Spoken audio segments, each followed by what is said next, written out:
Promesse biblique du jour.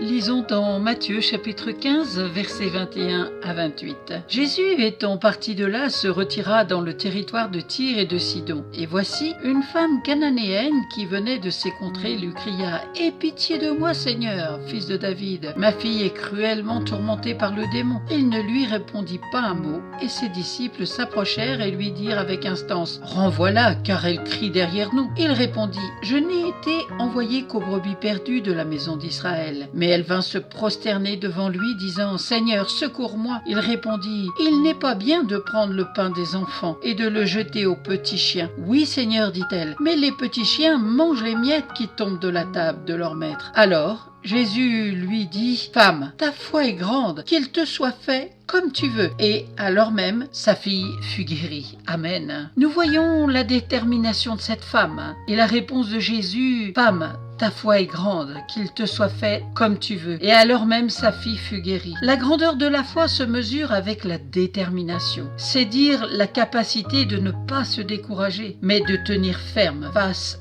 à toute forme d'opposition. Cette femme avait la révélation profonde dans son cœur de la bonté de Dieu. Souvent, nous sommes paralysés dans notre foi, car nous avons les yeux fixés sur nous-mêmes et sur nos faiblesses, au lieu d'avoir les yeux fixés sur la bonté, sur l'amour de Dieu. Alors soyons déterminés dans la foi, dans la confiance en Dieu, comme cette femme cananéenne, qui ne s'est pas arrêtée aux problèmes qu'elle a rencontrés. Elle avait les yeux fixés sur Jésus. Elle s'est prosternée devant lui et elle a persisté en confessant sa foi et sa confiance en lui. Relisez, méditez cette histoire de cette femme cananéenne. Gardez l'espoir en Jésus qui a tout accompli sur la croix et qui est ressuscité. Il est vivant. Qu'attendez-vous pour crier à lui? Manifestez-lui votre amour et votre foi en lui et la promesse de la révélation de Dieu s'accomplira dans votre vie. Ayez les regards fixés sur Jésus. Considérez en effet celui qui a supporté